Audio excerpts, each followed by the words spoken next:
नमस्कार, आप देख रहे हैं एमजी न्यूज। आपके साथ मैं नीला। शहर और आसपास की खबरों को लेकर हम हाजिर हैं। शुरू करेंगे प्रमुख खबरों से। राज्य की राज्यपाल पहुंची जमशेदपुर, कई कार्यक्रमों में लिया हिस्सा। महामहिम ने स्कूल का किया भूमि पूजन। प्रसव के बाद टाटा मुख्य अस्पताल में महिला की हुई मौत, परिजनों ने डॉक्टर पर लगाया लापरवाही का आरोप, किया हंगामा। धूमधाम से शहर में मनाया गया रामनवमी, अखाड़ा समितियों तथा मंदिरों में हुई विशेष पूजा अर्चना।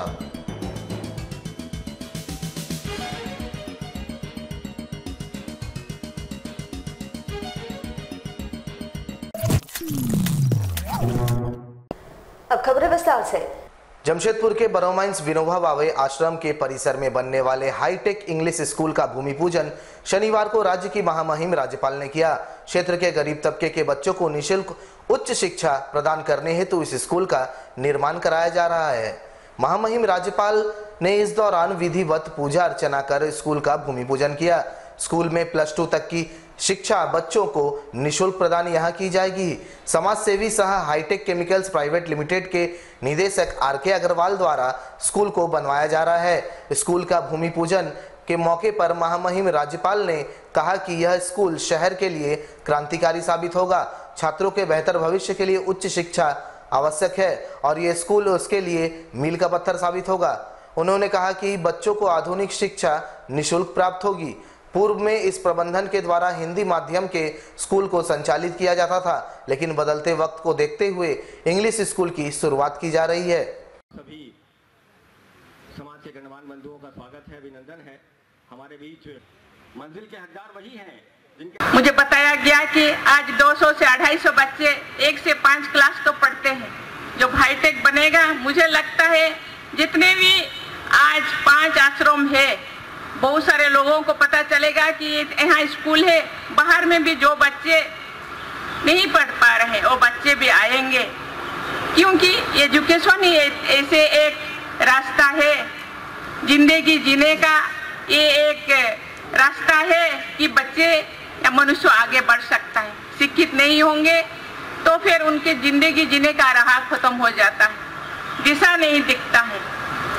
आगे जा कर के ये बच्चे बढ़ सकेंगे और देश के ये एक अच्छा नागरिक बन सकेंगे, दूसरे सिटीजन के साथ जैसे दूसरे नागरिक देश के जैसा ये भी देश के लिए काम कर सकेंगे और अपना जिंदगी अच्छा जी सकेंगे। और जिस बीमारी से अपने माता पिता जूझते हैं, आगे जा कर के लोगों को बता पाएंगे कि ये रोग कोई छुआछूत का रोग नहीं है, ये रोग भी कोई जीवाणु या कीटाणु से होता है, इसका भी दावा है। ये इलाज करने से ये भी अच्छा हो सकता है। जमशेदपुर के टाटा मुख्य अस्पताल में उस वक्त हंगामा समझ गया जब एक महिला के परिजनों ने डॉक्टर पर लापरवाही का आरोप लगाते हुए अस्पताल में जमकर हंगामा किया। साथ ही डॉक्टर पर कार्रवाई किए जाने की मांग की।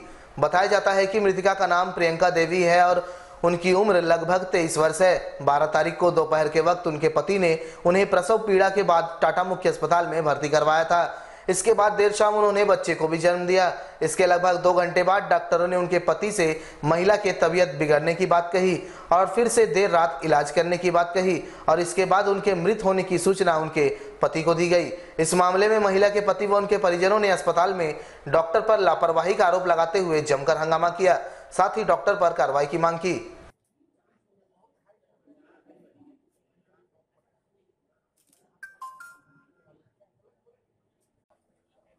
तारीख को 2:30 बजे भर्ती करवाए थे।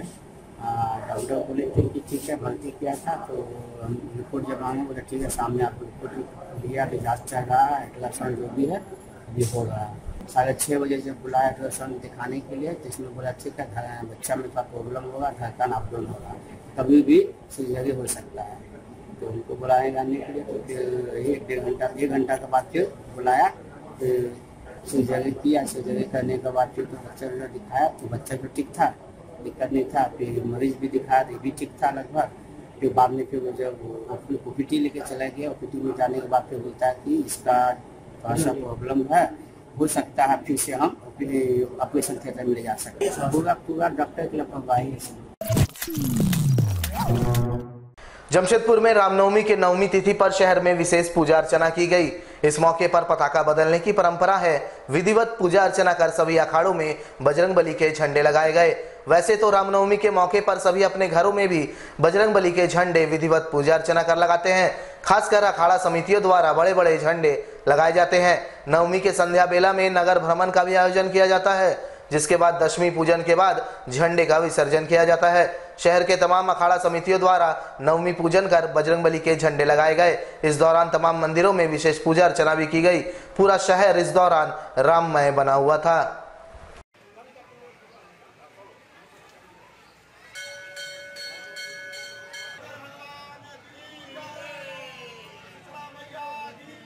हर साल के बाद इस साल भी पूजा बहुत धूमधाम से मनाने जा रही है और शांतिपूर्वक। आज हमारा नवमी पूजा है। शाम को हमारा नगर भ्रमण किया जाएगा, जो कि हमारा बंगाल से सब चीज़ खिलाड़ी से लेके हमारा डंका और झांकी बच्चे लोगों को निकाला जाएगा। बहुत ही धूमधाम से मनाया जाएगा। जमशेदपुर के मरीन ड्राइव स्थित टिस्को पंप हाउस के समीप स्वर्णरेखा नदी के जल कुंभियों के बीच अज्ञात शव मिलने से क्षेत्र में सनसनी फैल गई। वहीं 2 थाना क्षेत्र के बीच शव होने के कारण अब तक शव नहीं निकाला जा सका। इधर सबसे पहले नदी में शव मिलने की सूचना साक्षी थाना पुलिस को मिली, जहां साक्षी थाना मौके पर पहुंची और स्थल का मुआयना कर बिष्टुपुर थाना क्षेत्र का मामला बता वापस लौट गई।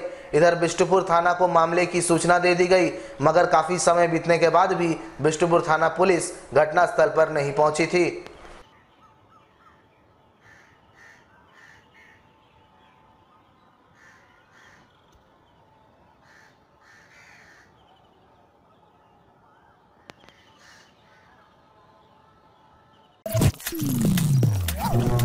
जमशेदपुर में रामनवमी को लेकर कोई कोताही बर्दाश्त करने के मूड में अब पुलिस नहीं है। वैसे इस बार पुलिस ने बाइकर्स गिरोह पर नकेल कसना शुरू कर दिया है।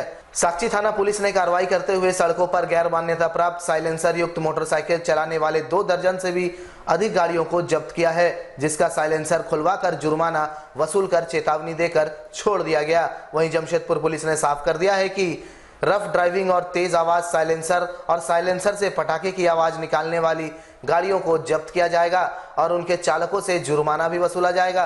वहीं जमशेदपुर पुलिस की इस कार्रवाई से बाइकर्स सहमे हुए हैं। वहीं देखना दिलचस्प होगा कि जमशेदपुर पुलिस की इस कार्रवाई से आने वाले दिनों में शहर के रफ बाइकर्स पर कितना असर पड़ता है।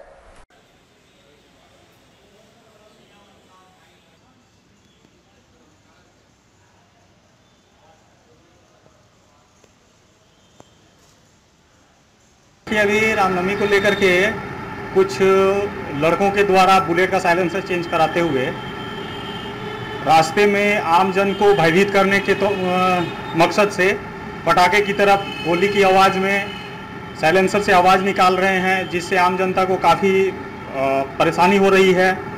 ऐसे आपराधिक तत्वों के लड़कों को पकड़ करके थाना लाया गया है। करीब 20-25 लोगों का मोटरसाइकिल का साइलेंसर खुलाया गया है, उन लोगों को फाइन कराया गया है। और जो फिर भी दोबारा अगर ये नहीं मानते हैं तो इन लोगों के विरुद्ध जो है कठोर कानूनी कार्रवाई की जाएगी। जुलूस इत्यादि में इन लोगों को इस तरह के मोटरसाइकिल लेकर के नहीं आना है। अगर ये लाते हैं तो सभी के ऊपर कार्रवाई की जाएगी, पकड़ा जाएगा, कार्रवाई की जाएगी। जी बिल्कुल, पुलिस पूरी तैयारी है, पुलिस का पूरी मुस्तैद से तैयारी पे लगी हुई है। जमशेदपुर के मानगो थाना अंतर्गत गुरुद्वारा रोड स्थित उमेश अग्रवाल के राशन दुकान में अज्ञात चोरों ने 1 लाख रुपए की चोरी कर ली। वैसे यह सारा मामला सीसीटीवी कैमरे में कैद हो गया है। बताया जाता है कि उमेश अग्रवाल के दुकान का शटर खोलकर अज्ञात चोर अंदर प्रवेश कर गए और तिजोरी से 1 लाख रुपए नगद उड़ा ले गए। चोरी की यह घटना की सूचना मिलने पर दुकानदार से मिलकर पूरी जानकारी भाजपा नेता विकास सिंह ने ली, जिसके बाद उन्होंने इसकी सूचना पुलिस को दी। फिलहाल पुलिस पूरे मामले की तफ्तीश में जुटी हुई है। पूरा जानकार हो, एक बार भी मुंह नहीं देखा इधर। ये अच्छा से ढांक के रखा है, इसका मतलब कि इसको मालूम है कि सीसीटीवी कैमरा है।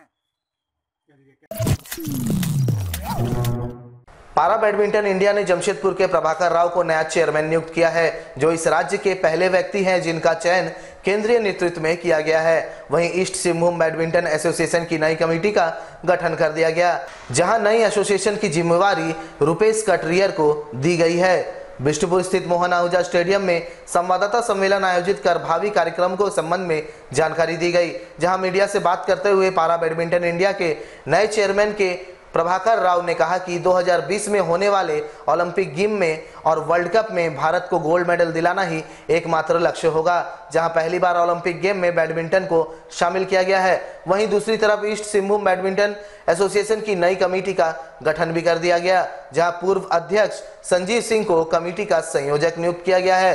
साथ ही नई कमेटी के जिला अध्यक्ष के रूप में रुपेश कटरियर को नियुक्त किया गया है। वहीं इस वर्ष मोहन आहूजा अपनी 50वीं सालगिरह मनाने जा रहा है, जहां सितंबर महीने में आयोजित होने वाले स्टेट चैंपियनशिप के लिए भी कई अंतर्राष्ट्रीय बैडमिंटन खिलाड़ियों को बुलाने का प्रयास किया जा रहा है, जिनमें पीवी सिंधु और गोपीचंद जैसे खिलाड़ियों को आमंत्रित किया जाएगा।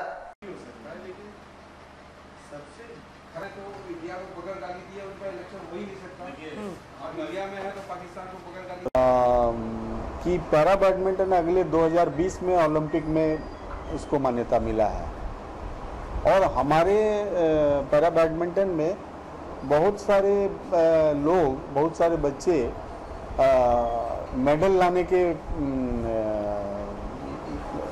तर्ज पर है।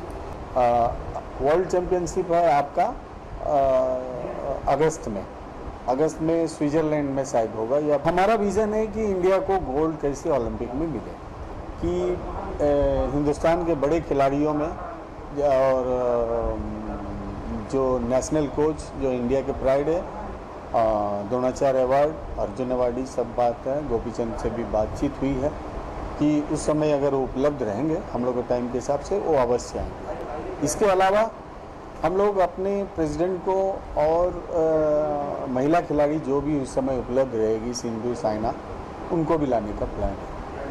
हम लोग इस समय 50वें को हम अच्छे से मैंने यूनिक्स में भी हमें वादा किया है कि हम अच्छे टूर्नामेंट कराने के लिए हम।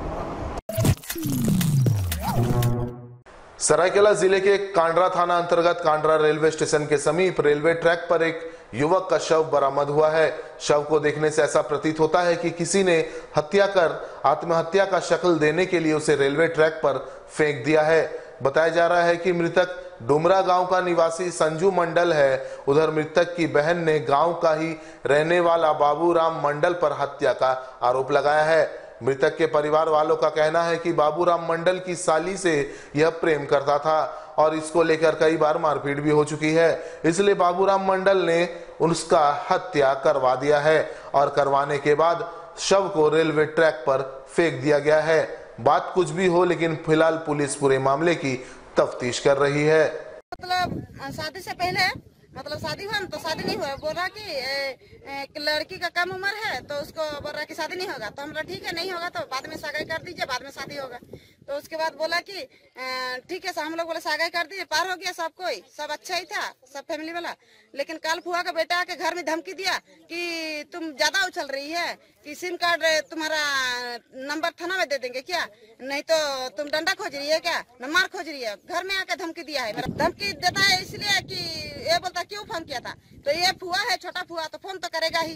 ये एरिया के बारे में अब किनका है नहीं है, हम लोग अनुसंधान के क्रम में जो फर्स्ट रिपोर्ट मिला हम लोग आया, देखा और जो कानूनी कार्रवाई हो रही है उसको कर रहे हैं हम लोग। क्या मामला क्या है? मामला इनका परिजन का कहना है कि मतलब सुसाइड ने कुछ अफेयर चल रहा था किन्हीं से, क्या क्या है, तो इनके बारे में अभी विस्तार से जानकारी नहीं दे पाएंगे क्योंकि अभी इन लोग से बातचीत चल रही है। अभी इसके बारे में हम बताएंगे। हमारे साथ लगातार जुड़े रहने के लिए आप हमें YouTube पर जरूर सब्सक्राइब करें। आज के लिए बस इतना ही। कल आपसे फिर मिलेंगे कुछ नई खबरों के साथ। तब तक के लिए AMG न्यूज की पूरी टीम को दीजिए इजाजत। नमस्कार।